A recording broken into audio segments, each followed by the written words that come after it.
Hello everyone, Larry with Larry the Computer Guy here. We're an IT managed service provider in Commerce, Michigan. We specialize in cybersecurity and HIPAA compliance. So for today's tech tip, how can a strong password work against you? There are two mistakes that we see with usernames and passwords. Even if they are good, strong ones, the first one is using the same password across multiple sites. The second is using the same email usernames and prefixes across multiple free email services.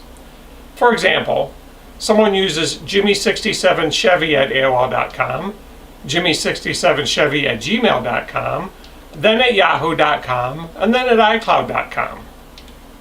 When you use the same password and the same username across multiple sites, you make it easy for a cybercriminal to compromise multiple accounts of yours.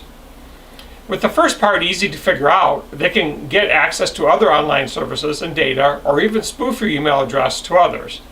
Variety is the spice of life, so make sure you're using unique, strong passwords along with unique usernames or free email accounts. Also, just as bad is using similar passwords that are only slightly different. They are too easy to crack. Please click on the subscribe button, please give us a thumbs up, and leave your comments below. Please stay safe out there.